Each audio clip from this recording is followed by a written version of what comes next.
who's panicking right now, and why this could be the biggest deportation case of the year. Hit that subscribe button because these Supreme Court decisions are coming fast, and you need to know how they affect you and your family. The Supreme Court handed down their decision with a 6-3 vote, and the numbers tell a story that most media outlets aren't covering completely. We're talking about 600,000 individuals who had what's called temporary protected status. But here's what makes this case absolutely critical to understand. The average person with TPS has been in the United States for over 12 years. 12 years on a status that has the word temporary right in the name. Think about that for a moment. How does something temporary last more than a decade? The Supreme Court looked at this situation and said the executive branch has the authority to end these protections without getting permission from lower court judges who have been blocking enforcement for years. What's fascinating is that TPS was originally created back in 1990 as a short-term humanitarian response to natural disasters and armed conflicts in foreign countries. It was supposed to last 6 to 18 months maximum. The idea was simple. If a hurricane destroys Haiti or an earthquake devastates El Salvador, we give people from those countries temporary refuge until conditions improve enough for them to return safely. But bureaucratic extensions turned months into years and years into decades. Nobody ever went home because every time the deadline approached, advocacy groups would pressure the government to extend the status again. The government's argument in this Supreme Court case was simple and logical. If one administration can grant temporary status under its executive authority, the next administration can remove it under that same authority, and the Supreme Court agreed with that reasoning.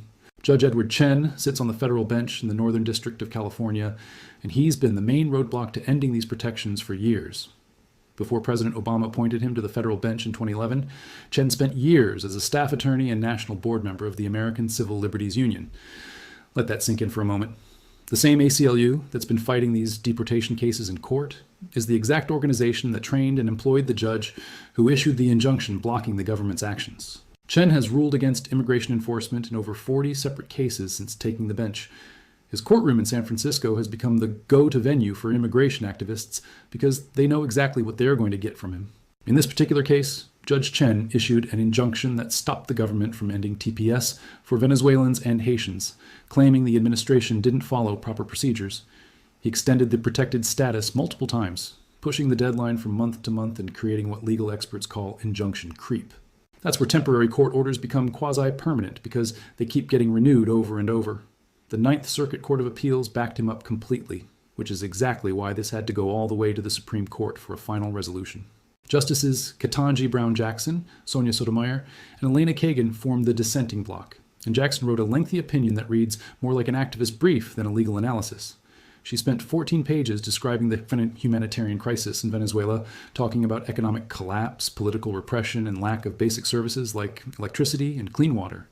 Her dissent argues that sending people back to difficult conditions is inherently cruel regardless of what the law actually says about temporary status.